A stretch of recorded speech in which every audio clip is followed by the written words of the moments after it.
Hello students, welcome to DNS. मैं आपकी zoology tutor याशिता ma'am. आज जो हम टॉपिक पढ़ेंगे वो है नॉन एलेलिक जीन इंटरेक्शन। आज हम लोग कौन सा लेक्चर डिस्कस कर रहे हैं? तो हम लोग जो है जीन इंटरेक्शन का जो एक सेकेंड टाइप था उसे डिस्कस करेंगे। हम लोग यूनिट नंबर 6 को डिस्कस कर रहे हैं, जिसमें हम लोग पढ़े थे कि मेंडलिज्म के जो एक्सटेंशंस हैं वो क्या होते हैं। ठीक है, तो मेंडलिज्म एक्सटेंशन हम लोग डिस्कस कर चुके हैं। उसके बाद हम लोग जीन इंट्रैक्शन पढ़े थे, जिसमें कि नॉन एलेलिक और एलेलिक जीन इंट्रैक्शन डिस्कस किए थे। उस लेक्चर में हम लोग पढ़े थे कि जो एलेलिक जीन इंट्रैक्शन है वो क्या होता है, और उसका जो एग्जाम्पल था complete dominance, sorry incomplete dominance और क्या कोडोमिनेंस, उसको भी हम लोग डिस्कस किए थे। उसके बाद एक सेपरेट टॉपिक था जो कि था मल्टीपल एलीज, वो भी हम लोग डिस्कस कर लिए। अब ये जो जीन इंट्रैक्शन का सेकेंड टाइप था, ठीक है, कौन सा? नॉन एलिक जीन इंट्रैक्शन, उसको आज हम लोग पढ़ेंगे। तो अगर बात की जाए नॉन एलिक जीन इंट्रैक्शन की, मतलब जीन इंट्रैक्शन क्या होता है? जब एक कैरेक्टर्स दो या दो से ज्यादा जीन्स कंट्रोल करने लगे, और जब इन जीन्स के बीच में क्या, ये जीन्स किससे मिलकर बने हैं? एलील से मिलकर बने हैं। तो ये जीन इंट्रैक्शन दो तरह का होता है। पहला होता है एलिक जीन इंट्रैक्शन, जिसमें एक पर्टिकुलर जीन का जो एलील प्रेजेंट है वो अगर आपस में इंट्रैक्शन करने लगे तो उसके वजह से एलिक जीन इंट्रैक्शन देखने को मिलता है। ठीक है, और इसी की वजह से उस इंडिविजुअल में, उस ऑफस्प्रिंग में नए फिनोटाइप देखने को मिलते हैं जो सिमिलर नहीं होते हैं पेरेंट्स से। ठीक है, और अगर बात की जाए सेकेंड टाइप की, कौन सा? कि नॉन एलिक जीन इंट्रैक्शन क्या होता है? तो जो जीन्स हैं, ठीक है, वो क्या कर रहे हैं? वो एक कैरेक्टर को कंट्रोल कर रहे हैं। अगर ये जीन्स आपस में इंट्रैक्शन करने लगे तो उसके वजह से होता है नॉन एलिक जीन इंट्रैक्शन। इसमें क्या होता है कि ये किसी भी डाइहाइब्रिड क्रॉस जिसमें कि क्या हो रहा है, नॉन एलिक जीन इंट्रैक्शन देखने को मिल रहा है, इसमें जीन्स आपस में इंट्रैक्ट करते हैं और एक नया फिनोटाइप देखने को मिलता है। इसमें क्या होता है कि जो मेंडेलियन रेशियो है वो मॉडिफाइड मेंडल रेशियो देखने को मिलता है। मेंडल के रेशियो के हिसाब से अगर डाइहाइब्रिड क्रॉस को डिस्कस किया जाए तो उसका फिनोटिपिक रेशियो होता है 9:3:3:1। लेकिन इस नॉन एलिक जीन इंट्रैक्शन में ये होता है कि जीन्स आपस में इंट्रैक्ट होते हैं, और इसमें इस क्रॉस में, डाइहाइब्रिड क्रॉस में, मेंडल के रेशियो जो है वो मॉडिफाई हो जाते हैं। मतलब उस डाइहाइब्रिड क्रॉस में जहाँ पे नॉन एलिक जीन इंट्रैक्शन देखने को मिल रहा है, वहां पे फिनोटिपिक रेशियो कभी भी 9:3:3:1 नहीं आता है। अलग अलग रेशियो आते हैं, जैसे किसी में 9:7 आता है, किसी में 15:1 आता है। तो ये सब जो है हम लोग इसके डिफरेंट टाइप से पढ़ेंगे तो फिर समझ में आएगा कि नॉन एलिक जीन इंट्रैक्शन के जो टाइप्स हैं वो क्या क्या हैं। ठीक है, इसके एग्जांपल्स क्या क्या हैं, कौन कौन से जो इंट्रैक्शन है इसके अंदर आते हैं, और अगर ये टाइप्स प्रेजेंट हैं तो उस टाइप में किस तरह का मॉडिफाइड मेंडल रेशियो देखने को मिलेगा। ठीक है, चलिए, तो सबसे पहले अगर बात की जाए किसकी, नॉन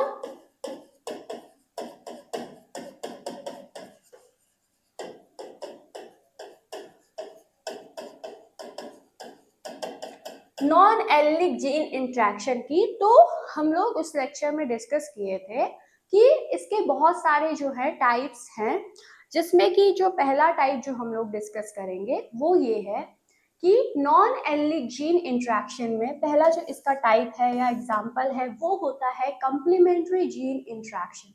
ये एक इस तरह का जीन इंट्रैक्शन है जिसमें क्या होता है कि डोमिनेंट एलील्स दोनों ही पेरेंट्स में प्रेजेंट होते हैं और वो दोनों के दोनों डोमिनेंट एलील किसी एक पर्टिकुलर कैरेक्टर को शो करते हैं।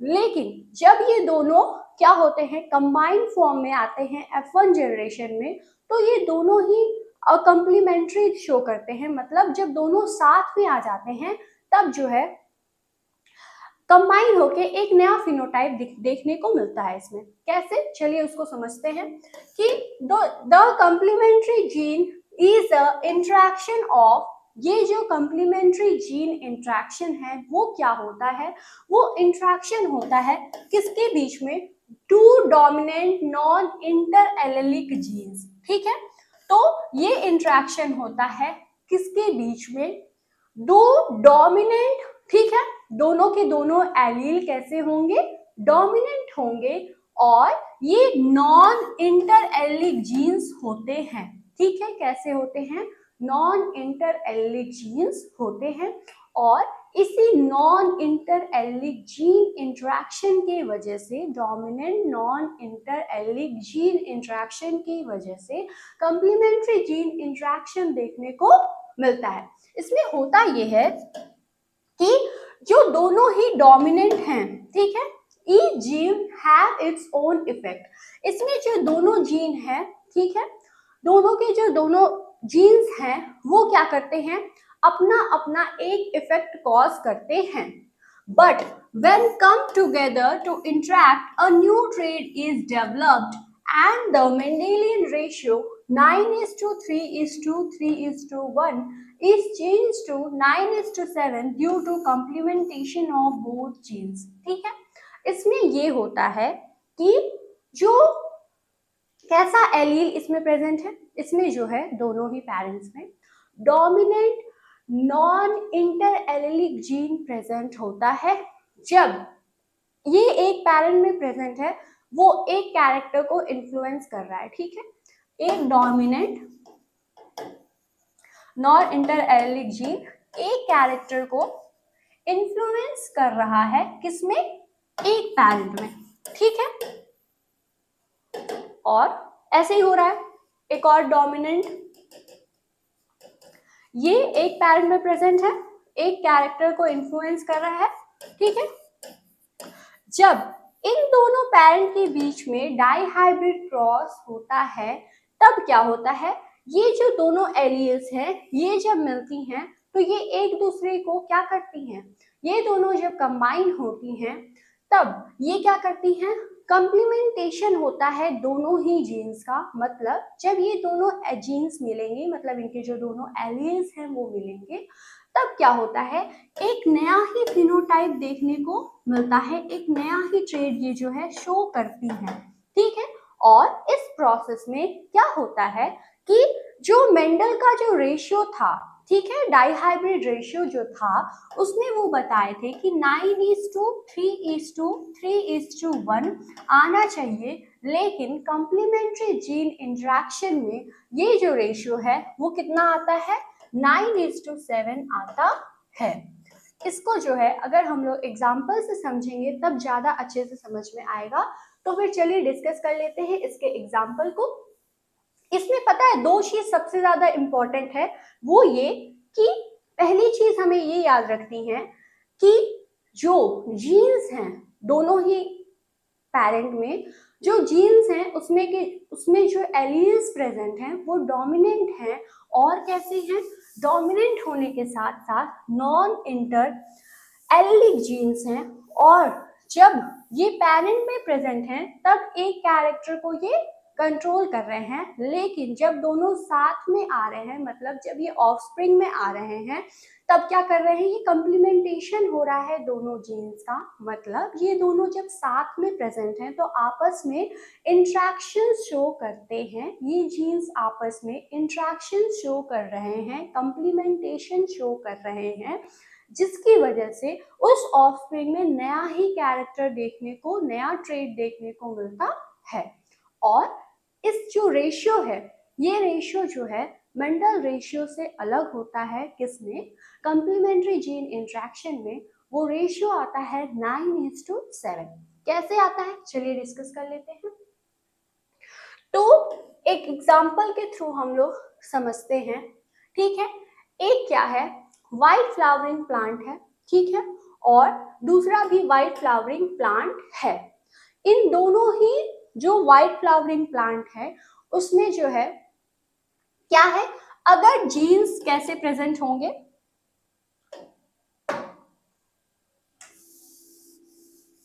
अगर उसकी क्या है एलियंस की कॉम्बिनेशन देखा जाए तो उस वाइट फ्लावरिंग प्लांट में अगर उसकी एली कॉम्बिनेशन सी, कैपिटल सी और स्मॉल ए रहेगा, या फिर कैसा होगा, स्मॉल सी दोनों और कैपिटल ए रहेगा, तो उस जो फ्लावर है वो क्या करेगा, वो जो है वाइट कलर का फ्लावरिंग उसमें देखने को मिलेगा, ठीक है। तो क्या हो गया, फिनोटाइप तो ये हो गया कि जो प्लांट है उसका जो फ्लावर है वो कैसा है, वाइट कलर का है, और ये किस कैसे एलील्स के वजह से है, तो वो एलील कॉम्बिनेशन जो है वो इस तरह है कि कैपिटल सी और स्मॉल ए और स्मॉल ए अगर किसी क्या है प्लांट में प्रेजेंट है तो वो प्लांट कैसा होगा, वाइट कलर का होगा। अगर कोई प्लांट है जो कि कैसा है, दूसरा पैरेंट जिसमें स्मॉल सी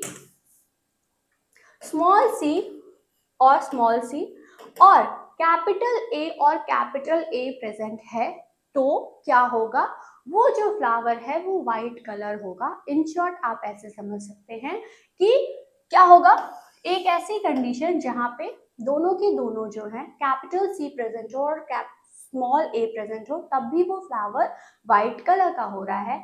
और अगर ऐसी कंडीशन जहां पे दोनों के दोनों एलील्स क्या है, स्मॉल सी है और बाकी के जो एलील्स हैं वो कैपिटल एलील्स हैं, मतलब डोमिनेंट एलील्स हैं, कैसे, कैपिटल ए और कैपिटल ए, तो वाइट कलर का वो फ्लावर जो वो उस पेरेंट का जो फ्लावर है वो वाइट कलर का होगा। जब इनके बीच में क्रॉसिंग होती है तब क्या होता है, देखिए सबसे पहले तो ये फिनोटाइप हम लोग डिस्कस कर लिए, ठीक है। उसके बाद क्या होगा, ये अपने अपने गैमेट्स को प्रोड्यूस करेंगे, क्रॉसिंग हुआ और रिजल्ट आया, ठीक है। तो रिजल्ट में जो है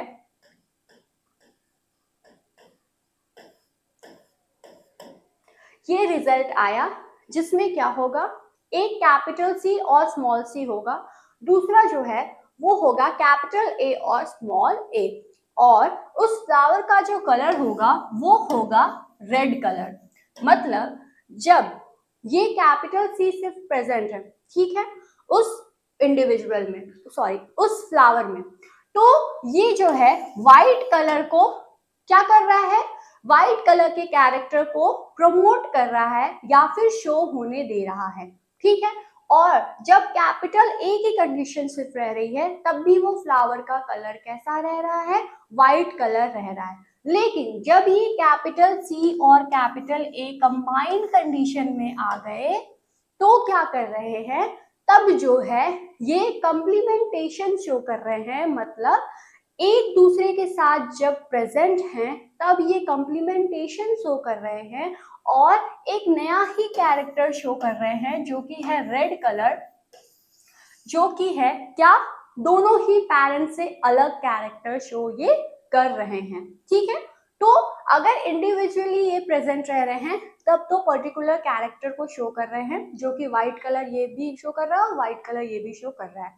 लेकिन जब दोनों ही कंबाइंड फॉर्म में आए तब क्या हो रहा है, कंप्लीमेंटेशन शो कर रहे हैं, जिसमें क्या हो रहा है, कंप्लीमेंटेशन शो करने की वजह से ये जो है अपना अपना जो कलर था जो पेरेंट पे शो कर रहे थे उसको छोड़ करके एक नया ही कलर शो करते हैं, जो कि क्या होता है, रेड कलर होता है, ठीक है। तो इस वजह से इस जो जीन इंटरेक्शन है इसे कॉम्प्लीमेंट्री जीन इंटरेक्शन कहते हैं, क्योंकि इसमें जो जीन्स हैं जो कि पेरेंट में प्रेजेंट थी वो तो एक पर्टिकुलर कैरेक्टर को कंट्रोल करती हैं, लेकिन जब ये गैमेट्स प्रोड्यूस करते हैं और क्रॉसिंग होती है तब जब ऑफस्प्रिंग में ये दोनों कंबाइंड फॉर्म में आते हैं, ठीक है, तब क्या करते हैं, तब ये कंप्लीमेंटेशन शो करते हैं और अपना अपना जो कैरेक्टर जो पेरेंट में दिखा रहे थे उसको छोड़ करके जब कंबाइंड फॉर्म में आते हैं तो एक नया ही कैरेक्टर शो करते हैं। ठीक है, अगर अब F1 जनरेशन ये मिला, ठीक है, F1 जनरेशन मिला जिसमें कि रेड फ्लावर होगा। अगर इस F1 जनरेशन की सेल्फ पॉलिनेशन कराई जाए तो क्या होगा? ठीक है, ठीक है, ये जो है F1 जनरेशन में प्रोजेनी जो है वो मिला था, ठीक है, ऑफस्प्रिंग मिला था। अगर इनके बीच में सेल्फ पॉलिनेशन कराया जाए तो ये क्या करेंगे? अपने अपने गैमेट्स को प्रोड्यूस करेंगे। ठीक है, 4 तरह के गैमेट्स ये प्रोड्यूस किया और ये प्रोड्यूस किया। ठीक है, तो ये जो गैमेट्स है इनकी कॉम्बिनेशन कैसे होती है ये तो हम आपको बताए थे। ठीक है, तो अगर अब इसको ये जो गैमेट्स प्रोड्यूस हुए हैं इनमें जो क्रॉसिंग होगी, जब आप रिजल्ट देखेंगे किसके थ्रू? ये जो है पुनेट चेकर बोर्ड कहलाता है। ठीक है, ठीक है, तो जब आप पुनेट चेकर बोर्ड बनाएंगे जहां पे ये जो बोर्ड है ये कहलाता है क्या? Punnett checker board. ठीक है, तो इसमें जो है एक तरफ आप फीमेल और ये मेल का रिप्रेजेंटेशन होता है। चारों गैमेट्स को एक इधर ऊपर की तरफ लिख देंगे और एक जो है इधर की तरफ लिख दिया जाएगा और जब कॉम्बिनेशन देखने को मिलेगा तो उसमें जो रिजल्ट है वो कुछ इस तरह से देखने को मिलता है कि जब क्या होता है F1 जनरेशन की सेल्फ पॉलिनेशन होती है तब जो है रिजल्ट कुछ इस तरह से देखने को मिलता है कि जो 9 हैं ऑफस्प्रिंग वो किस तरह के होते हैं? वो रेड कलर के फ्लावर्स उनमें पाए जाते हैं और 7 जो हैं उनमें वाइट कलर का फ्लावर देखने को मिलता है। ठीक है, तो चलिए पहले देख लेते हैं क्यों ऐसा है, एक एक को समझ लेते हैं। देखिए, इस कॉम्बिनेशन में जब कैपिटल C और कैपिटल A प्रेजेंट है तो ऑब्वियस सी बात है कि ये रेड कलर होगा। ठीक है, इस कॉम्बिनेशन में जब कैपिटल C और कैपिटल A प्रेजेंट है तो रेड कलर होगा, इसमें भी रेड होगा। क्यों? कैपिटल C और कैपिटल A प्रेजेंट है। इसमें क्या होगा? इसमें भी रेड होगा क्योंकि कैपिटल C और कैपिटल A प्रेजेंट है। इसमें भी रेड होगा, इसमें जो है व्हाइट होगा। क्यों? क्योंकि इसमें जो है सिर्फ कैपिटल C प्रेजेंट है। ठीक है, ये क्या होगा? ये भी रेड होगा क्योंकि कैपिटल C और कैपिटल A प्रेजेंट है। ये व्हाइट होगा, ये कौन सा कलर होगा? रेड। क्यों? क्योंकि इसमें कैपिटल C और कैपिटल A की एलिमेंट्स की कॉम्बिनेशन है। इसमें क्या होगा? इसमें भी रेड कलर मिलेगा, इसमें जो है व्हाइट कलर देखने को मिलेगा क्योंकि इसमें सिर्फ कैपिटल A प्रेजेंट है। ठीक है, ये जो कलर है फ्लावर का वो व्हाइट होगा। क्यों? क्योंकि ये जो कलर कॉम्बिनेशन है उसमें क्या हो रहा है, उसमें जो जीन्स प्रेजेंट है वो कैपिटल A प्रेजेंट है और capital A is responsible for white colour. ठीक है, और ये जो है क्या है? कैपिटल C और कैपिटल A दोनों प्रेजेंट है तो रेड कलर होगा। इसमें क्या होगा? सिर्फ कैपिटल C प्रेजेंट है तो व्हाइट होगा। इसमें जो है कैपिटल A प्रेजेंट है तो क्या होगा? व्हाइट होगा। इसमें जो है एक ऐसी कंडीशन जहां पे सब जो है आप निकाल लेंगे। क्यों? क्योंकि अगर कहीं पे भी कैपिटल C की सिर्फ कंडीशन मिल रही है तो वो क्या हो जाएगा? व्हाइट हो जाएगा। कहीं पे जो है क्या है? कैपिटल A सिर्फ मिल रहा है तो वो भी व्हाइट हो जाएगा। कहीं पे ऐसा कंडीशन जहां पे कैपिटल C और कैपिटल A दोनों देखने को मिलेंगे वहां पे जो है रेड कलर का फ्लावर जो है प्रोड्यूस होता है। लेकिन एक ऐसी कंडीशन जहां पे क्या हो रहा है, चारों के चारों एलियस जो हैं वो रिसेसिव कंडीशन में हैं, मतलब स्मॉल सी और स्मॉल ए। तो इस कंडीशन में जो फ्लावर की कलर होगा वो कैसा होगा? फ्लावर का कलर जो है वाइट कलर होगा। ठीक है, तो जब पुनेट चेकर बोर्ड में आप F1 जनरेशन का सेल्फ पॉलिनेशन के थ्रू गैमेट्स जब प्रोड्यूस होते हैं और उनके क्रॉसिंग के थ्रू जब आप सारा रिजल्ट देखेंगे तो उसमें आप ये पाएंगे कि 16 मिलेंगे। ठीक है, और उस 16 ऑफस्प्रिंग में से, उस 16 प्लांट्स में से 9 ऐसे प्लांट्स होंगे जो कि क्या होंगे, रेड कलर के होंगे, और 7 ऐसे प्लांट्स होंगे जिनका जो फ्लावर का कलर है वो वाइट होगा। अगर यहाँ पे मेंडल का रेशियो निकाला जाए, अगर यहाँ पे इस जो क्रॉस है, डाई हाइब्रिड क्रॉस है, उसमें अगर मेंडल का लॉ एप्लीकेबल होता सही से, तो क्या होता कि जो मेंडल का रेशियो है वो 9:3:3:1 आता, ठीक है। लेकिन यहाँ पे क्या है, मॉडिफाइड मेंडल रेशियो देखने को मिल रहा है जो कि क्या है 9:7। कैसे देखने को मिल रहा है, क्योंकि ये जो 9:7 रेशियो है, इसमें से 9 जो हैं वो फ्लावर रेड कलर के हैं और 7 फ्लावर जो हैं वो वाइट कलर के हैं। तो ये जो क्या है, कंप्लीमेंट्री जीन इंटरेक्शन है, वो एक इस तरह का जीन इंटरेक्शन है जिसमें पेरेंट में जब वो जीन्स प्रेजेंट हैं तब वो एक कैरेक्टर को कंट्रोल कर रहे हैं, ठीक है। लेकिन जब वो F1 जनरेशन में कंबाइंड फॉर्म में आ रहे हैं तब कंप्लीमेंटेशन शो कर रहे हैं, जिसकी वजह से क्या हो रहा है, कंप्लीमेंटेशन शो करने की वजह से ये दोनों एक दूसरे के कैरेक्टर्स को छोड़ के, मतलब अपना अपना कैरेक्टर जो पेरेंट में शो कर रहे थे उसको छोड़ के एक नया ही कैरेक्टर शो करते हैं जो कि क्या था, यहाँ पे रेड कलर था। अब इस ऑफस्प्रिंग की अगर सेल्फ पॉलिनेशन कराई जाए तो उसमें जो रिजल्ट आता है वो ये होता है कि मॉडिफाइड मेंडल रेशियो देखने को मिलता है, जिसमें से 9:7 रेशियो देखने को मिला हमें। उसमें से 9 क्या होंगे, 9 जो होंगे वो रेड कलर के फ्लावर थे, ठीक है, प्लांट्स में प्रेजेंट थे, और 7 जो ऐसे प्लांट्स थे जिनमें जो है व्हाइट कलर के फ्लावर्स ऑब्जर्व किए गए थे। तो जो पहला एग्जाम्पल था या पहला टाइप था नॉन एलिलिक जीन इंट्रैक्शन का, उसको हम लोग डिस्कस कर लिए हैं। अब सेकंड जो है उसे डिस्कस करते हैं, वो क्या होता है, एपिस्थेसिस। एपिस्थेसिस जो जीन इंटरेक्शन है वो एक ऐसा जीन इंटरेक्शन है जिसमें जो है दो तरह के एलील्स प्रेजेंट होंगे। एक एलील दूसरे एलील को क्या करता है, मास्क करने का काम करता है। कैसे करता है, चलिए डिस्कस करते हैं। Normally, an allelic pair suppress the activity of another gene. They are found in same locus of the homologous chromosomes. This phenomena is known as epistasis. देखिए, जो क्या होता है, एलिलिक पेयर होता है, इसमें जो एपिस्टैसिस जीन इंट्रैक्शन होता है, इसमें क्या होता है, जीन के बीच में इंट्रैक्शन होता है। तो इनके जो जीन्स प्रेजेंट हैं उनमें जो एलील्स प्रेजेंट हैं वो एलील्स क्या होते हैं, एक एलील का जो पेयर है वो सप्रेस करता है, ठीक है।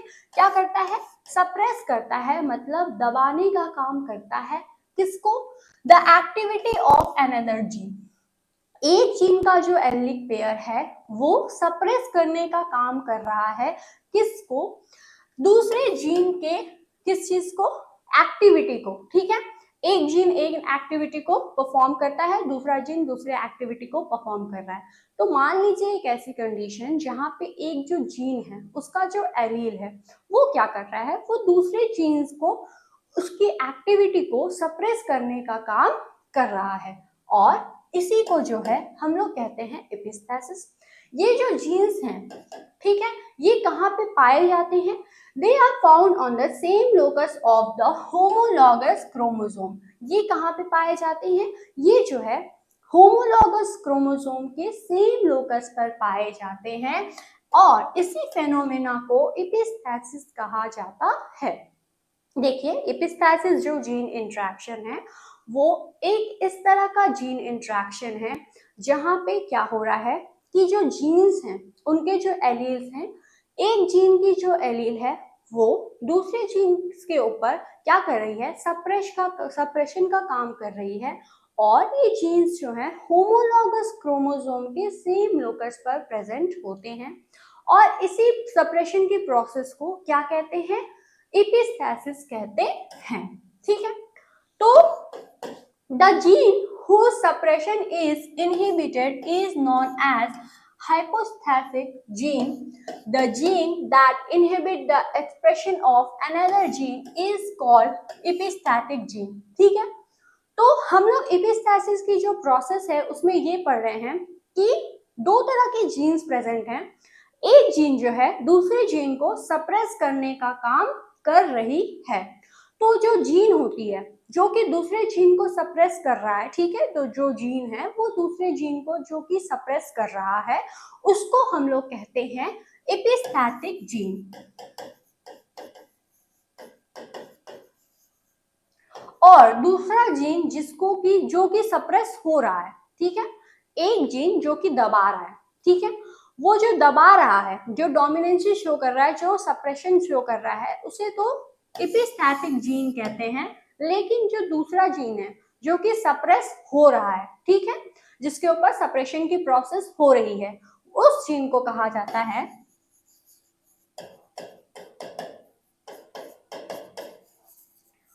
Hypostatic gene. ठीक है, तो दो तरह के जीन्स हो गए, एक जो दबा रहा है उसे कहेंगे एपिस्टैटिक जीन, दूसरा जो कि सप्रेस हो रहा है उसे हाइपोस्टैटिक जीन कहा जाएगा। ठीक है, तो ये जो एपिस्टैसिस है, ये जो एपिस्टैटिक जीन इंटरेक्शन है, ये दो तरह का होता है, डोमिनेंट एपिस्टैसिस और रिसेसिव एपिस्टैसिस। ठीक है, तो डोमिनेंट एपिस्टैसिस और रिसेसिव एपिस्टैसिस क्या होता है उसे डिस्कस कर लेते हैं। जो डोमिनेंट एपिस्टैसिस होता है वो क्या होता है कि डोमिनेंट एलील के वजह से जब एपिस्टैसिस की प्रोसेस हो उसे डोमिनेंट एपिस्टैसिस कहते हैं। चलिए इसे समझते हैं कि ये कैसे काम करता है। When the dominant allele at a one locus homozygous dominant or heterozygous prevent expression of one or more alleles at the other locus homozygous or heterozygous, it is known as dominant epistasis। मतलब जो dominant एपिस्टैसिस है वो एक इस तरह का phenomena है जिसमें क्या होता है, जो डोमिनेंट एलील्स होती हैं, ठीक है, जो एक जीन है उसका जो डोमिनेंट एलील है जो कि कहाँ पे प्रेजेंट है, वन लोकस पर प्रेजेंट है, जो कि वो जो क्रोमोसोम है वो कैसा हो सकता है, होमोजाइगस डोमिनेंट या फिर हेट्रोजाइगस डोमिनेंट वो हो सकता है। ठीक है, जो डोमिनेंट एलील है, ठीक है, वो कैसा हो सकता है, होमोजाइगस या फिर हेट्रोजाइगस हो सकता है, और वो एक लोकस पर प्रेजेंट है क्रोमोसोम के। ये क्या करता है, प्रिवेंट करता है एक्सप्रेशन ऑफ वन और मोर एलील्स। ये प्रिवेंट करता है एक्सप्रेशन को, मतलब सप्रेशन का काम कर रहा है ऐसे एलील्स का जो कहाँ पर प्रेजेंट है, अदर लोकस पर प्रेजेंट है। वो होमोजाइगस या हेट्रोजाइगस हो सकते हैं and it is called dominant epistasis. Simply आप इसको ऐसे समझिए कि जो डोमिनेंट एपिस्टैसिस होता है वो एक ऐसा फेनोमेना होता है जिसमें एक जीन का जो डोमिनेंट एलील होता है वो जो है वो दूसरे जीन के एक्सप्रेशन को इनहिबिट करने का काम करता है। मतलब उनका जो एक्सप्रेशन है वो ना हो सके, इस चीज को वो क्या करता है, काम करता है। या फिर इसे ऐसे कहा जा सकता है कि जब एक जीन है उसमें जो डोमिनेंट एलील प्रेजेंट है वो दूसरे जीन्स के एक्सप्रेशन को सप्रेस करने का काम करे तो उसे डोमिनेंट एपिस्टैसिस कहते हैं। अगर इसके एग्जाम्पल को डिस्कस किया जाए तो इसका जो बेस्ट एग्जाम्पल है वो डिस्कस होता है fruit colour in summer squash में। ठीक है, तो ये जो डोमिनेंट एपिस्टैसिस का कंसेप्ट है जहाँ पे एक जीन में जो डोमिनेंट एलील प्रेजेंट है वो एपिस्टैसिस का काम कर रही है दूसरे जीन के ऊपर ताकि वो एक्सप्रेस ना हो सके। ठीक है, तो इसका जो बेस्ट एग्जाम्पल है ये कहाँ पे देखने को मिलता है, फ्रूट कलर में, किसमें, समर स्क्वैश में। इसको एग्जाम्पल के थ्रू समझते हैं कि कैसे ये जो है एपिस्टैसिस की प्रोसेस करता है, इसमें डोमिनेंट एपिस्टैसिस कैसे होता है। स्टडीड इन समर स्क्वैश या कुकुरबिटा पेपो। ये जो समर स्क्वैश है इसका जो साइंटिफिक नेम है वो क्या है, कुकुरबिटा पेपो। ठीक है, तो अगर इसका एग्जाम्पल की बात की जाए तो an example of dominant epistasis is found for fruit colour in summer squash अगर डोमिनेंट एपिस्थेसिस की बात की जाए तो ये जो है कहाँ पे देखने को मिलता है, fruit colour of summer squash में देखने को मिलता है, जहाँ पे क्या होता है, there are 3 types of fruit colours. ठीक है, तो कितने तरह के फ्रूट कलर्स होते हैं, ठीक है, समर स्क्वैश में, तो वो होता है व्हाइट, येलो और ग्रीन। ठीक है, फ्रूट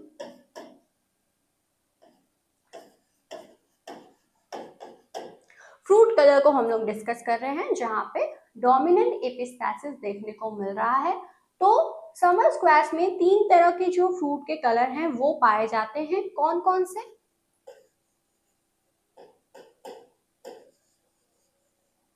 व्हाइट, येलो और ग्रीन। ठीक है, तो white colour is controlled by dominant gene. ठीक है, तो ये जो व्हाइट कलर का जो फ्रूट का कलर है वो कौन कंट्रोल कर रहा है, उसको कंट्रोल कर रहा है डोमिनेंट एलील। ठीक है,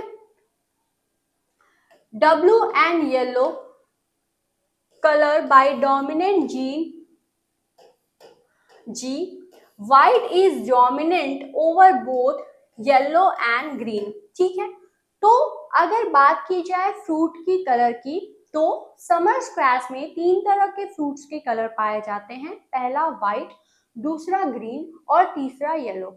इसमें से जो व्हाइट कलर है वो क्या होता है, कंट्रोल किया जाता है डोमिनेंट GW के वजह से। ठीक है, मतलब जो डोमिनेंट GW है, ठीक है, ये कंट्रोल करता है white colour of the fruit of summer squash. ठीक है, और ये जो येलो कलर है वो किसके द्वारा कंट्रोल किया जा रहा है, डोमिनेंट जीन जी के वजह से। ठीक है, ठीक है, और जो व्हाइट कलर है वो क्या होता है, डोमिनेंट होता है येलो और ग्रीन के ऊपर। ठीक है, तो ये जो व्हाइट कलर है ये क्या होता है, डोमिनेंट होता है येलो और ग्रीन कलर के फ्रूट कलर के ऊपर। ठीक है, तो अगर बात की जाए व्हाइट फ्रूट कलर की, तो इसको तो जो जीन W है वो डोमिनेंट है और उसे वो कंट्रोल कर रहा है। जो येलो कलर है उसको कौन कंट्रोल कर रहा है, जीन जी कंट्रोल कर रहा है। और ये जो व्हाइट कलर है ये डोमिनेंट है किसके किसके ऊपर, येलो और ग्रीन कलर के ऊपर। ठीक है, तो कैसे ये प्रोसेस होता है, चलिए उसे डिस्कस करते हैं। The effect of the dominant gene Y masked by the dominant gene W। ठीक है, इसमें क्या हो रहा है, ऑब्वियस सी बात है कि अगर ये एपिस्थेसिस जीन का कंसेप्ट चल रहा है तो मतलब एक जीन दूसरे जीन को क्या करेगा, सप्रेस करेगा। और डोमिनेंट एपिस्थेसिस का बात है तो मतलब कि यहाँ पे कोई डोमिनेंट जीन होगा या फिर डोमिनेंट एलील होगा, वो क्या होगा, दूसरे जीन को सप्रेस करेगा। तो इस प्रोसेस में क्या होता है कि जो डोमिनेंट जीन क्या है, वाई है, वो मास्क होता है किसके द्वारा, डोमिनेंट जीन W के द्वारा। ठीक, अभी हम लोग पढ़े कि कैसे जो फ्रूट कलर है वो कैसे कंट्रोल हो रहा है, डोमिनेंट जीन W के वजह से और Y के वजह से। Y जो है वो डोमिनेंट है येलो कलर पे और ग्रीन कलर पे। लेकिन यहाँ पे क्या होता है, जो W वाला जो जीन है वो क्या करता है, वो जो है वो Y जो जीन है उसको सप्रेस करने का काम करता है। ठीक है, W जीन है ये किसको सप्रेस करने का काम कर रहा है, Y जीन को सप्रेस करने का काम कर रहा है। और ये जो W जीन है वो कैसा है, डोमिनेंट है। और प्रोसेस कौन सी चल रही है, एपिस्थेसिस की। क्यों, क्योंकि एक जीन दूसरे जीन को क्या कर रहा है, सप्रेस कर रहा है। और ये सप्रेशन का काम डोमिनेंट जीन की वजह से हो रहा है। इस वजह से इस जो जीन इंटरेक्शन है इसका नाम क्या होता है, डोमिनेंट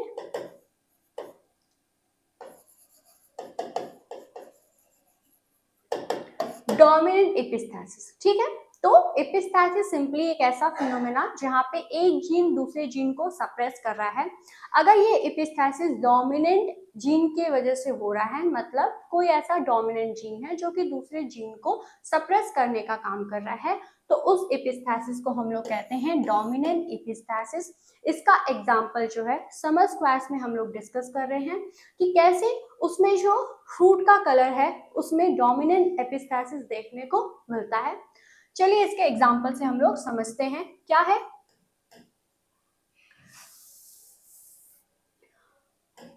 पेरेंट है, ठीक है, उसमें क्या है,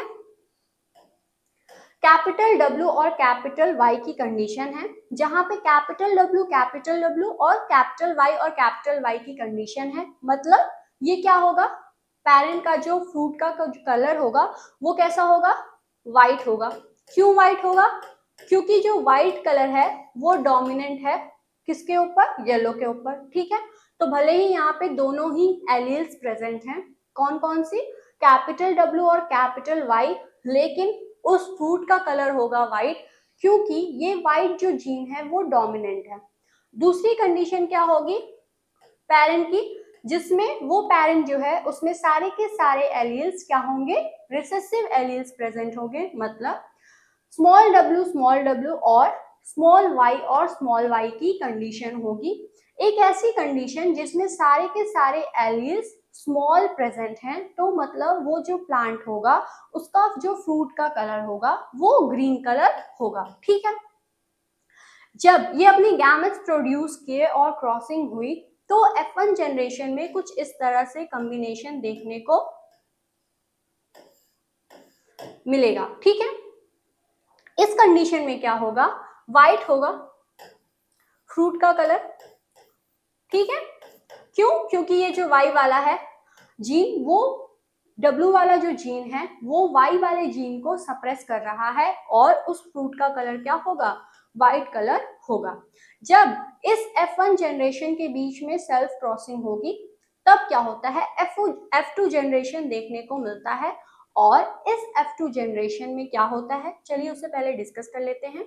ये जो F1 जनरेशन है ये क्या किए, अपने अपने गैमेट्स को प्रोड्यूस किए, और जब इसको पुनेट चेकर बोर्ड में इसकी कॉम्बिनेशन को लिखा जाएगा तो वो कुछ इस तरह से होगा कि कैपिटल W और कैपिटल W और कैपिटल Y और कैपिटल Y। मतलब इसकी कैसी कंडीशन हो जाएगी, ये जो है व्हाइट कलर का फ्रूट को इसमें जो है प्रोड्यूस होंगे, ठीक है। और इसी तरह के सारे कंडीशंस देखने को मिलेंगे। लेकिन एक ऐसी कंडीशन जहां पे क्या है, स्मॉल w और स्मॉल w प्रेजेंट है और कैपिटल Y और कैपिटल Y प्रेजेंट है। मतलब एक ऐसी कंडीशन जहां पे जो W वाला जीन है वो रिसेसिव फॉर्म में प्रेजेंट है और जो Y वाला जीन है सिर्फ वो डोमिनेंट कंडीशन में प्रेजेंट है। मतलब उस फ्रूट का कलर कैसा होगा, फ्रूट का कलर जो है येलो कलर का होगा, ठीक है। तो इस कंडीशन में भी क्या होगा, इस कंडीशन में भी जो है येलो कलर देखने को मिलेगा। और एक ऐसी कंडीशन जहां पे क्या है, ग्रीन कलर का कॉम्बिनेशन देखने को मिलेगा। तो अगर इस F2 जनरेशन की बात की जाए तो ये जो F2 जनरेशन है, ठीक है, जो मिला उसमें क्या होगा, 12:3:1 रेशियो देखने को मिलता है, जो कि क्या होता है, मॉडिफाइड मेंडल रेशियो होता है, ठीक है। अगर मेंडल रेशियो होता तो 9:3:1 होता, लेकिन ये क्या है, डोमिनेंट एपिस्थेसिस की कंडीशन है जिसके वजह से क्या है, ये रेशियो 12:3:1 मिला। मतलब जो F2 जनरेशन है उसमें 12 ऐसे प्लांट्स होंगे जिनके जो फ्रूट्स होंगे वो व्हाइट कलर के होंगे, 3 ऐसे प्लांट्स होंगे जिनका जो फ्रूट कलर है वो येलो होगा, एक ऐसा प्लांट होगा जिसका जो फ्रूट कलर है वो ग्रीन होगा, ठीक है। तो डोमिनेंट एपिस्थेसिस क्या होता है उसे हम लोग डिस्कस कर लिए हैं। अब जो है रिसेसिव एपिस्थेसिस का हम लोग एग्जांपल के थ्रू उसको समझते हैं कि वो क्या होता है। तो जो रिसेसिव एपिस्थेसिस है वो सिंपली आप ऐसे समझिए कि जो एक जीन है जो कि दूसरे जीन को क्या कर रहा है, सप्रेस करने का काम कर रहा है। तो जो जीन है जो कि सप्रेशन का काम कर रहा है उसमें से जो उसका रिसेसिव जीन एलील है वो अगर सप्रेशन का काम करेगा तो उस एपिस्थेसिस को रिसेसिव एपिस्थेसिस कहते हैं। ठीक है, एक जीन है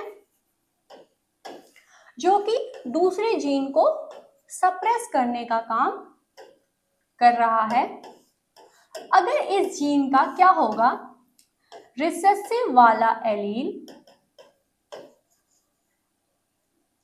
सप्रेशन का काम कर रहा है तो इस एपिस्थेसिस को कहते हैं recessive एपिस्थेसिस।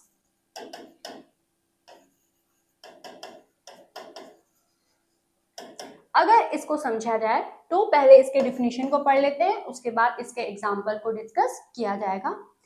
A prevention of the expression of the genes by the recessive non-allelic gene is called recessive epistasis। मतलब एक ऐसा एक्सप्रेशन का प्रिवेंशन, मतलब एक ऐसा प्रोसेस जिसमें एक जीन के एक्सप्रेशन को इनहिबिट किया जा रहा है, उसको दबाया जा रहा है, किसके द्वारा, दूसरे जीन के द्वारा।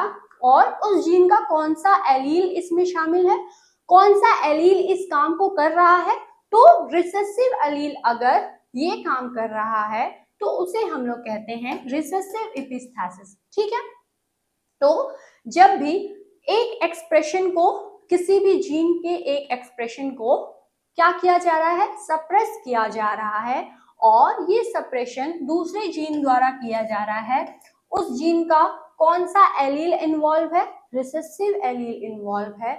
और वो रिसेसिव एलील कैसा है, वो रिसेसिव एलील जो है नॉन एलिलिक जीन है, मतलब दूसरे जो जीन है उसके जो एलील्स हैं जो कि क्या है, रिसेसिव है, उसकी वजह से अगर एपिस्थेसिस की प्रोसेस हो रही है तो उसे क्या कहते हैं, रिसेसिव एपिस्थेसिस कहते हैं। अगर इसका एग्जाम्पल को डिस्कस किया जाए तो inheritance of coat colour in माइस।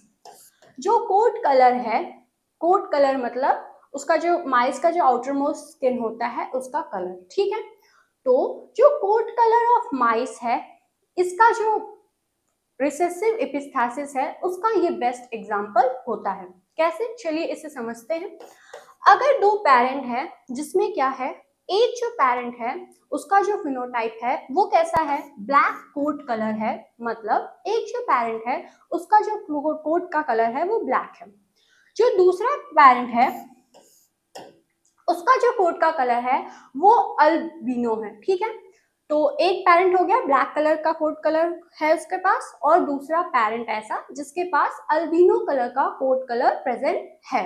अगर इनके बीच में, अगर सबसे पहले इसकी क्या की बात की जाए, जीनोटाइप की बात की जाए, तो ये जो ब्लैक कलर का coat colour of the mice है ये किसकी वजह से है, कैपिटल एम और स्मॉल ए एलील की वजह से है। और जो albino coat colour of the mice है ये किसकी वजह से है, स्मॉल एम और कैपिटल ए की वजह से है। ठीक है, अगर ये गैमेट्स प्रोड्यूस करेंगे तो वो गैमेट्स कैसे होंगे, ब्लैक कलर वाला कैपिटल एम और स्मॉल ए। ठीक है, एल्बिनो वाला कैसे प्रोड्यूस करेगा, स्मॉल एम और कैपिटल ए। ठीक है, तो इसमें क्या हुई, इसमें क्रॉसिंग की प्रोसेस हुई। ठीक है, गैमेट्स प्रोड्यूस हुए और उसके बाद F1 जनरेशन में क्या हुआ, ये दोनों जो है कंबाइंड फॉर्म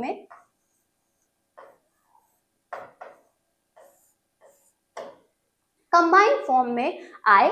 मतलब एक ऐसी कंडीशन जहां पे कैपिटल एम और स्मॉल ए दोनों ही कंबाइंड फॉर्म में आया, और जब ये आया तब जो कलर था, coat colour of the mice, वो दोनों ही पेरेंट से मैच नहीं हो रहा है, बल्कि एक नया ही कलर फॉर्म हुआ जिसको कहा जाता है अगूटी कलर। ठीक है, तो सिंपली क्या हो रहा था, कैपिटल एम जो था वो तो रिस्पॉन्सिबल था ब्लैक कलर के लिए। ठीक है, और जो कैपिटल ए था वो था अल्बिनो के लिए। जब ये दोनों कंबाइन हो रहे हैं तब ये जो रिसेसिव वाला जीन है ये दोनों जो है कंबाइन हुए पहले तो, और दोनों कंबाइन होके एक नया ही फिनोटाइप इसमें देखने को मिला जो कि था अगूटी कलर। ठीक है, तो ये अगूटी कलर मिल गया, ये ऑफस्प्रिंग हो गए। अगर अब इन ऑफस्प्रिंग जो है, जो कि F1 जनरेशन है, इनका क्या कराया जाए, इनका जो है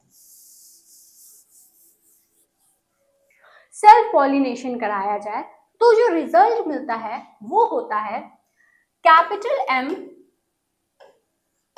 small m, capital A small a, capital M small m, capital A small a। ठीक है, तो क्या हो रहे हैं, ये अपने अपने पहले तो गैमेट्स प्रोड्यूस करेंगे, क्रॉसिंग की प्रोसेस होगा। ठीक है, पुनेट चेकर बोर्ड बनाया जाएगा, एक तरफ फीमेल एक तरफ मेल रिप्रेजेंट हो जाएंगे। एक जो हॉरिजेंटल लाइन है वहां पे क्या होंगे, चारों के चारों गैमेट्स को लिख दिया जाएगा। ठीक है, दूसरा जो वर्टिकल लाइन होगा उस रो में क्या होगा, वर्टिकल रो में चारों के चारों गैमेट्स को लिख दिया जाएगा। अब इनकी जब कॉम्बिनेशन को देखा जाएगा तो उसमें ये होता है ऐसा कॉम्बिनेशन जहां पे कैपिटल M और कैपिटल A रहेगा, वहां पे तो अगूटी कलर होगा। ठीक है, और बाकी के जो कंडीशंस हैं जहां पे जो कोड कलर है वो कैसे डिसाइड होता है, चलिए उसको एक एक एग्जांपल से समझते हैं। ठीक है, अगर इस एग्जांपल की बात की जाए तो इसमें जो ऑफस्प्रिंग है उसमें कैपिटल M और कैपिटल M है और कैपिटल A और कैपिटल A है, तो इसका कलर कैसा होगा, अगूटी कलर होगा। इसमें भी कैपिटल M और कैपिटल A है तो इसका भी कलर अगूटी कलर हुआ। इसमें भी कैपिटल M और कैपिटल A है, अगूटी कलर। इसमें भी capital M capital A, agouti colour. इसमें भी वही चीज है। अगर इसकी बात की जाए तो ये तो नॉर्मली क्या है, इसमें कैपिटल M प्रेजेंट है और स्मॉल a प्रेजेंट है, मतलब ये ब्लैक कलर होगा। ये अगूटी, ये ब्लैक, ये अगूटी और ये भी अगूटी, ये भी ये क्या होगा, ये अल्बिनो होगा। क्यों, क्योंकि इसमें कैपिटल A प्रेजेंट है। ये भी अल्बिनो, ये अगूटी, ये ब्लैक, ये अल्बिनो और ये भी अल्बिनो।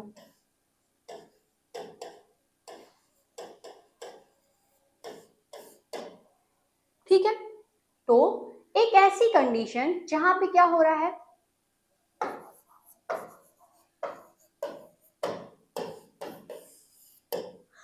जो अगर एक जो एलील था जो कि एक पर्टिकुलर कैरेक्टर के लिए रिस्पॉन्सिबल था पेरेंट में, और जब वो कंबाइन हो रहे थे, दोनों ही डोमिनेंट कंडीशन में थे, तो अगूटी कलर देखने को मिल रहा था। लेकिन जब सारे के सारे रिसेसिव थे तब भी कौन सा कलर मिल रहा है, तब जो है अल्बिनो कलर मिल रहा है।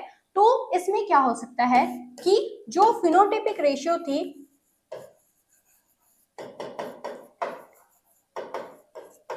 वो कैसे हुई, 9:3:4, मतलब 9 कलर जो था agouti colour of the mice मिले, और 3 ऐसे माइस थे जिनका जो है black colour coat colour of the mice था। 4 ऐसे माइस थे, वहां पे क्या हो रहा है, वहां पे code colour of the mice is albino. तो ये जो रिसेसिव एपिस्थेसिस है वो एक ऐसा एपिस्थेसिस है जहां पे जो रिसेसिव जीन है वो क्या कर रहा है, दूसरे जीन को सप्रेस करने का काम कर रहा है, और इसका एग्जाम्पल जो है वो है कोड कलर ऑफ द माइस। ठीक है, और इसका अगर रेशियो की बात की जाए तो 9:3:4 रेशियो देखने को मिलता है, जो कि क्या होता है, मॉडिफाइड मेंडल रेशियो होता है। नेक्स्ट अगर जीन इंटरेक्शन की बात की जाए, कौन से, नॉन एलिलिक जीन इंटरेक्शन की बात की जाए, तो जो तीसरा एग्जाम्पल है या फिर तीसरा टाइप है किसका, नॉन एलिलिक जीन इंटरेक्शन का, वो होता है डुप्लीकेटिंग फैक्टर या डुप्लीकेटिंग जीन इंटरेक्शन। तो डुप्लीकेटिंग जीन इंटरेक्शन क्या होता है, a single character is controlled by 2 independent gene express a seed character whether the other gene is present or absent। देखिए इसमें ये होता है डुप्लीकेटिंग फैक्टर में कि जो एक कैरेक्टर है वो दो इंडिपेंडेंट जीन एक्सप्रेस करते हैं, ठीक है, और अगर जो दूसरा जीन है वो प्रेजेंट हो या एब्सेंट हो, वो जो है उस जो कैरेक्टर है उसे एक्सप्रेस करते हैं, ठीक है। तो अगर एक कैरेक्टर है जो कि क्या हो रहा है, दो जीन द्वारा एक्सप्रेस हो रहा है जब वो कंबाइंड फॉर्म में है, लेकिन जब अगर एक एब्सेंट हो रहा है तब भी अगर वो एक्सप्रेस हो तो उसे कहते हैं डुप्लीकेटिंग जीन इंटरेक्शन। इसको जो है एग्जाम्पल के थ्रू समझते हैं। इसका बेस्ट एग्जाम्पल जो है वो होता है शेपर्ड पर्स में, ठीक है। इसको सबसे पहले ऑब्जर्व इसी में किया गया था। अगर एग्जाम्पल की बात की जाए तो ये जो शेपर्ड पर्स है इसमें जो है दो तरह के सीड का जो शेप है वो पाया जाता है। पहला जो है वो है ट्रायंगुलर, दूसरा जो है वो क्या होता है, टॉप सीड, ठीक है। तो दो तरह के पेरेंट्स जिसमें क्या है, पहले पेरेंट में ट्रायंगुलर सीड उस प्लांट के अंदर देखने को मिल रहा है, दूसरा जो पेरेंट है उसमें कैसे सीड प्रेजेंट है, टॉप सीड शेप प्रेजेंट है। तो अगर ये ट्रायंगुलर सीड का शेप के जीनोटाइप को डिस्कस किया जाए तो कैपिटल टी और कैपिटल डी इसको कंट्रोल कर रहे हैं, मतलब इस कैरेक्टर को जो है ये कंट्रोल कर रहे हैं एलिल्स। और अगर टॉप सीड शेप की बात की जाए तो इसको कौन कंट्रोल कर रहा है, तो जो रिसेसिव फॉर्म है इसका वो कंट्रोल कर रहा है। ये अपने अपने गैमेट्स को प्रोड्यूस किए और क्या हुआ, F1 जनरेशन में जब कैसी कॉम्बिनेशन देखने को मिली, कैपिटल टी, कैपिटल डी और स्मॉल डी, तो मतलब उस पेरेंट का जो सीड का शेप था वो कैसा होगा, वो जो है ट्रायंगुलर सीड शेप देखने को मिलेगा उस पेरेंट के, उस ऑफस्प्रिंग के अंदर। जब ये ऑफस्प्रिंग जो F1 जनरेशन में मिले हैं, इनका जब सेल्फ पॉलिनेशन होता है तब क्या होता है, ये ऑफस्प्रिंग जो कि कैसे थे, ट्रायंगुलर शेप्ड के सीड जो प्रेजेंट है इनमें वो थे, ठीक है। मतलब जो सीड है उसका जो शेप था वो कैसा था, ट्रायंगुलर शेप था। तो ये जो ट्रायंगुलर शेप है वो क्या होता है, दोनों ही पेरेंट में इस समय प्रेजेंट है, जो कि क्या था, F1 जनरेशन में मिला था, और अब इस समय इसकी क्या हो रही है, इसमें इसका सेल्फ पॉलिनेशन हो रहा है। तो ये अपनी गैमेट्स को प्रोड्यूस करेंगे और जो रिजल्ट होगा वो ऐसा होगा कि जिस कंडीशन में कैपिटल टी और कैपिटल डी रहेगा, उसमें उस सीड का कंडीशन कैसा होगा, उस सीड का जो शेप होगा वो कैसा होगा, ट्रायंगुलर होगा। तो इस कंडीशन में भी क्या होगा, ट्रायंगुलर होगा, इस कंडीशन में क्या होगा, ट्रायंगुलर, इस कंडीशन में भी ट्रायंगुलर। क्यों, क्योंकि दोनों में ही कैपिटल टी और कैपिटल डी प्रेजेंट है।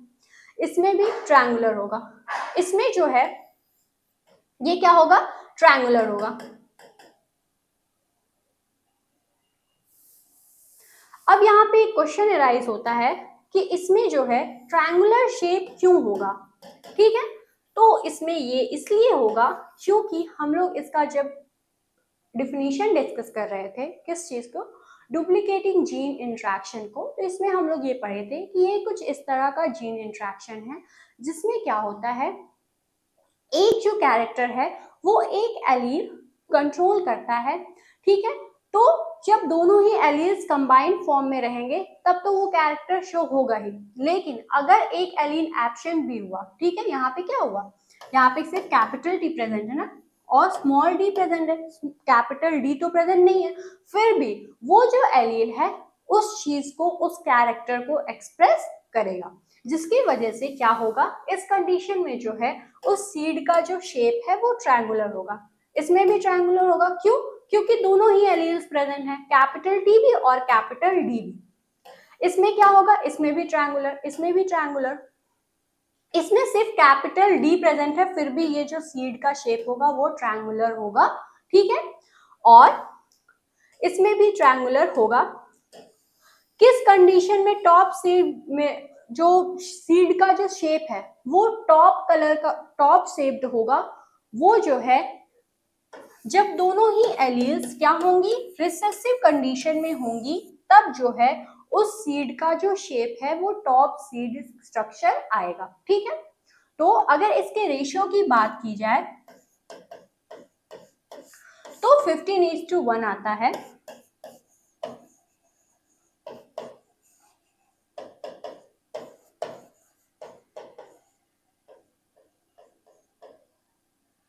फिनोटिपिक रेशियो की बात की जाए तो 15:1 आता है। क्यों ऐसा होता है? क्योंकि इसमें जो है अगर एक भी एलील प्रेजेंट होगा तो वो क्या करता है, वो जो है उस कैरेक्टर को ही शो करता है, और जब सारे के सारे एलील्स रिसेसिव कंडीशन में होंगे तभी जो है वो दूसरे तरह का जो कैरेक्टर है जो कि टॉप शिफ्ट है उसको शो करेगा। ठीक है, इस वजह से इसमें जो मॉडिफाइड मेंडल रेशियो रहता है वो कैसा देखने को मिलता है, 15:1।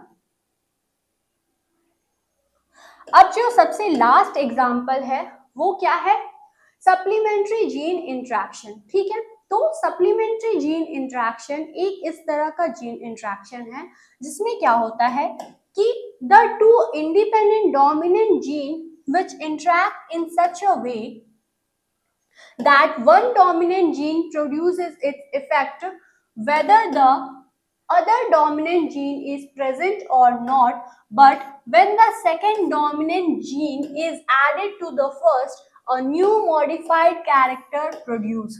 ठीक है, तो ये जो सप्लीमेंट्री जीन एक्शन है वो एक इस तरह का जीन इंटरेक्शन है, एक इस तरह का जीन इंटरेक्शन है जिसमें क्या होता है कि दो इंडिपेंडेंट डोमिनेंट जीन जो है वो इंटरेक्शन शो करते हैं, और इस तरह से उनका इंटरेक्शन होता है जो कि उसमें से जो एक डोमिनेंट जीन होता है वो क्या करता है, उसका इफेक्ट शो करता है। और अगर ऐसी कंडीशन हुई जहां पे क्या होगा कि जो डोमिनेंट जीन है वो प्रेजेंट हो या एब्सेंट हो, लेकिन जो सेकेंड डोमिनेंट जो जीन है वो क्या होगा, अगर ऐड होगा फर्स्ट वाले में तो क्या होगा, एक नया मॉडिफाइड कैरेक्टर प्रोड्यूस होता है। ठीक है, इसको एग्जांपल के थ्रू समझते हैं। तो जो ब्लूम कलर होता है मिलेट में वो इसका एग्जांपल है। कैसे, अगर एक पैरेंट है जिसका कलर कैसा है, ब्लूम का जो कलर है वो पर्पल है, दूसरे जो पैरेंट है उसका जो कलर है वो ब्राउन है। ठीक है, तो जो पर्पल कलर है वो किसकी वजह से हो रहा है, कैपिटल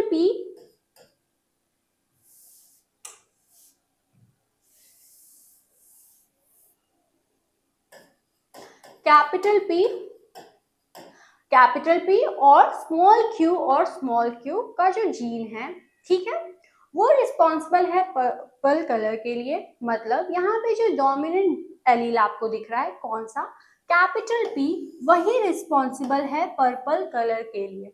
और जो ब्राउन कलर है वो किससे हो रहा है भाई, वो जो है कैपिटल क्यू से रिस्पॉन्सिबल है, जिसकी वजह से उसका जो कलर है वो ब्राउन कलर है।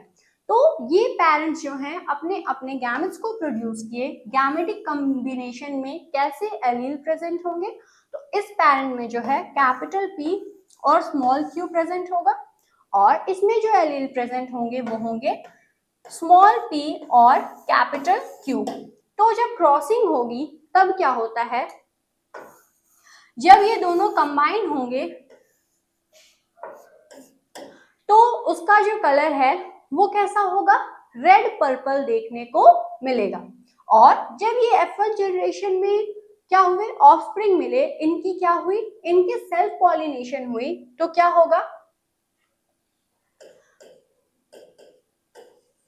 एक ऐसी कंडीशन जहां पे जो ऑफस्प्रिंग है उसमें क्या है, कैपिटल P और कैपिटल Q दोनों ही प्रेजेंट है, इस वजह से उसका जो कलर है वो कैसा है, रेड पर्पल है।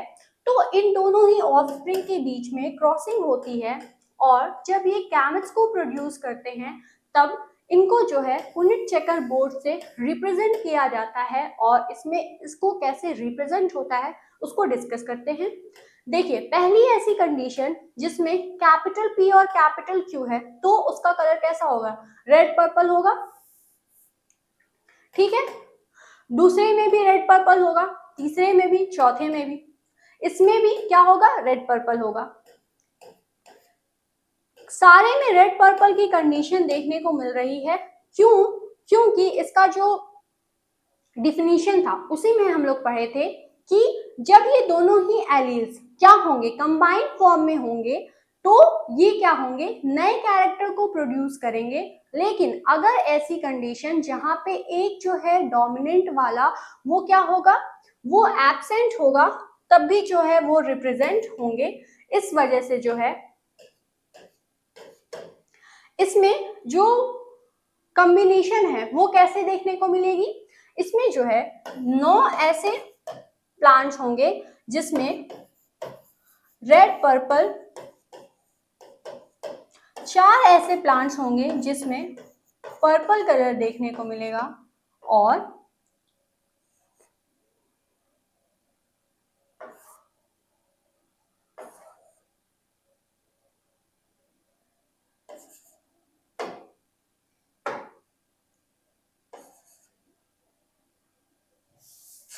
तो इसकी जो जेनेटिक रेशियो है, फिनोटिपिक रेशियो है वो क्या है, 9:3:4, जिसमें से 9 जो होंगे वो क्या होंगे, रेड पर्पल, जो 3 होगा वो होगा पर्पल, और जो 4 प्लांट्स हैं उनमें क्या होगा, ब्राउन कलर देखने को मिलेगा, ठीक है। तो एक ऐसा जीन इंटरेक्शन जिसमें क्या हो रहा है, सप्लीमेंट्री जीन इंटरेक्शन देखने को मिल रहा है, जिसमें मॉडिफाइड मेंडल रेशियो जो है वो देखने को मिल रहा है। ऐसा क्यों हो रहा है, क्योंकि जो जीन्स हैं वो आपस में इंटरेक्शन शो कर रही हैं। तो आज के लेक्चर में हम लोग डिस्कस किए कि जीन इंटरेक्शन जो है वो क्यों होता है। जीन इंटरेक्शन जो है 2 तरह से होता है। एक एलिलिक जीन इंटरेक्शन होता है, मतलब एक जीन है उसके जो एलील्स हैं वो आपस में इंटरेक्शन शो कर रहे हैं, जिसकी वजह से जो है क्या हो रहा है, जीन इंटरेक्शन देखने को मिल रहा है। दूसरा एक ऐसा टाइप होता है जिसमें जो जीन्स हैं वो आपस में इंटरेक्ट करते हैं और मॉडिफाइड मेंडल रेशियो देखने को मिलता है। ये जो जीन इंटरेक्शन है ये क्या होता है, ये जो है मॉडिफाइड मेंडल रेशियो इसमें इसलिए देखने को मिलता है क्योंकि ये जो है मेंडल लॉ को पूरी तरह से फॉलो नहीं करते हैं। तो जो नॉन एलिलिक जीन इंटरेक्शन है उसके हर टाइप को हम लोग डिस्कस किए और उसमें जो डाइहाइब्रिड रेशियो है, फिनोटिपिक डाइहाइब्रिड रेशियो, उसको भी हम लोग डिस्कस किए। तो एट लास्ट अगर आपको ये लेक्चर समझ में आया है और आप चाहते हैं कि आपके सिलेबस से रिलेटेड हर जो टॉपिक है वो आप पढ़ें और समझें, तो उसके लिए डीएनएस एडुकेयर ऐप को आप प्ले स्टोर से डाउनलोड कर सकते हैं और एनरोल हो सकते हैं।